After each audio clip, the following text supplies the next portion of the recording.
Hey, it's me, MLB, back with chapter 14 of Be With Me, and it's titled Time to Make a Move. Eijirou reached into his pocket for his phone once he'd left your house and looked up his contacts, hitting Kaminari's name when he got to it. He held the phone to his ear. Hey man, don't bite me, okay? Kaminari said nervously from the other end. Nah, bro, I'm calling to apologize, Eijirou said gently. I'm really sorry about how I treated you today. Listen, dude, you like her, just admit it, Kaminari said frankly. Eijirou sighed. Yeah, I do, bro. I realized it today when I saw you with her.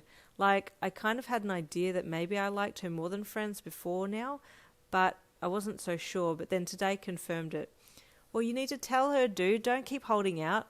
I know, but what if she doesn't like me back and it ruins everything? I don't want to lose her as my best friend. Kaminari laughed heartily. She likes you too, dude. Just go for it.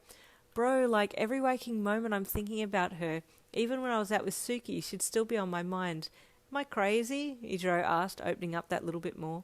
You're crazy that you haven't told her yet. That's the crazy part, Kaminari retorted playfully. Tell her tomorrow, dude. You need to. Okay, bro, okay, he sighed. And just so you know, I didn't kiss her, okay? We were pretending, Kaminari said, cheekiness rising in his voice. What? Why were you pretending? Eijirou shot back, confused. Because I think she wanted to either make you jealous or see what your reaction would be, he remarked slyly. Well, that's mean, isn't it? Eijirou pouted. It worked though, didn't it? Kaminari replied. Eijirou could almost see the smirk on his face from his words.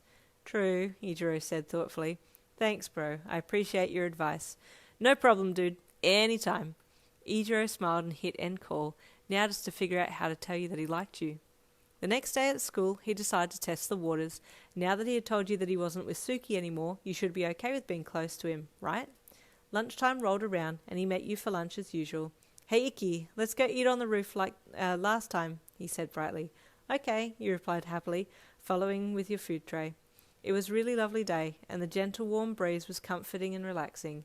You took a deep breath in and sat down next to him on the roof, crossing your legs and plopping the tray into your lap. What did you get? He asked, leaning over to take a look. Just the usual, I guess, he replied, opening the packet of sweet bun and popping the delicious bread in your mouth, half of it still hanging out. Looks good, he commented with a small chuckle. Can I try some?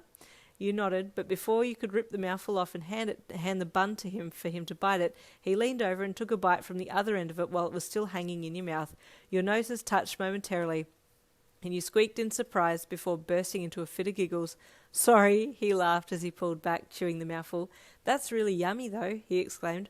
Want some more? You said, opening your mouth and showing him the rest of the bun in your mouth. He wrinkled his nose and snorted softly. Nah, I'm good, he laughed. You giggled again and smiled at him, and he gave you a big toothy grin. Then you poked his front tooth with your finger. It's so sharp, you commented, leaning in to take a better look. He opened his mouth again so that you could see his full set. You whistled. Impressive. It's not really, though, he replied slightly sadly. Why, you asked, concern rising in your voice. It makes brushing teeth a nightmare, he sighed. You chuckled at the end, at the thought of his poor toothbrushes getting ripped to shreds. How many do you go through a week, you asked with a giggle. 5. Oh, your poor brushes, you smiled sympathetically. He gazed at you, smiling at him, and reached out to cup your cheek in his hand. You're adorable, Yin, he said gently. Your smile faded and your body slumped slightly. Like a sister, right? Your words were cold and flat. No, not like a sister, he stammered, blushing slightly and removing his hand. Oh, so not like a sister now? You said, cocking an eyebrow. So only a sister when it suits you. Your eyes narrowed and you got up, walking over to the wall of the roof and peering over to check the view. You weren't interested in the view, really. You just wanted an excuse to get away from Sharky. He sighed and got up to follow you. Ikki, wait, he said, coming up behind you. You turned around, and he was right behind you, so you pressed yourself up against the wall and he placed a hand beside your head to semi-keep you in place. Would you hear me out? He asked shyly, his eyes looking at the ground. About what? You going to tell me that you're about to marry Suki now? You said sarcastically. I don't know why you're being like this, Ikki, he said, deeply hurt by your sarcasm and almost abhorrence of him. Seeing him so hurt by your words made your guts twist and you softened. Sorry, Sharky, he said, stepping forward and hugging him. I'm really sorry.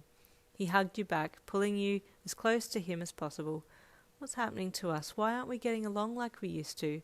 Your eyes welled up. It's because I like you more than a friend now and I can't be in this limbo forever, you thought.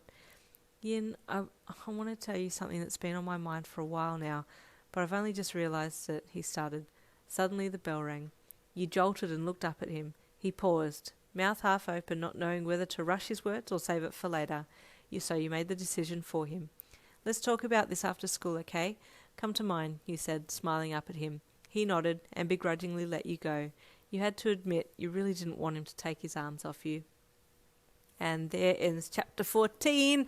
Oh, something's about to go down in chapter 15. Y'all come back for that one.